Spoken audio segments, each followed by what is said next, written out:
रात का समय था। काव्या अपने घर के स्टोर रूम को साफ कर रही थी। अचानक एक पुरानी लकड़ी की अलमारी के अंदर से उसे एक गुड़िया मिली। गुड़िया के बाल बिखरे हुए थे और उसकी आंखें अजीब तरह से चमक रही थी। काव्या ने सोचा, शायद यह बचपन की कोई गुड़िया होगी, और उसे अपने कमरे में ले आई। रात को जब काव्या सो रही थी, उसे हल्की हल्की हंसी की आवाज सुनाई दी।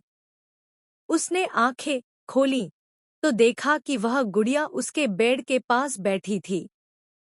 डर के मारे उसके पसीने छूट गए। उसने गुड़िया को उठाकर खिड़की से बाहर फेंक दिया।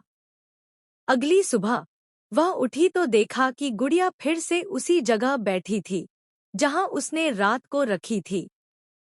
इस बार गुड़िया के चेहरे पर एक भयानक मुस्कान थी। काव्या ने डरते हुए अपनी दादी से इस बारे में बात की। दादी के चेहरे का रंग उड़ गया। दादी ने बताया, यह गुड़िया हमारी नहीं है। यह उस हवेली की है जहां कभी भयानक हादसा हुआ था।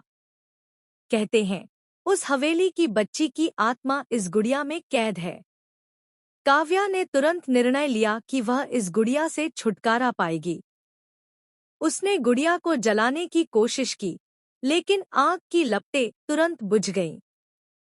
तभी उसे याद आया कि दादी ने कहा था, इस आत्मा को मुक्ति सिर्फ माफी मांगने से मिलेगी। काव्या ने डरते हुए गुड़िया के सामने हाथ जोड़कर कहा, अगर मैंने तुम्हें परेशान किया है तो माफ कर दो। अचानक गुड़िया की आंखों की चमक गायब हो गई और वह एक साधारण गुड़िया बन गई। काव्या ने राहत की सांस ली, लेकिन तभी उसके कमरे के कोने से वही हंसी फिर से गूंज उठी।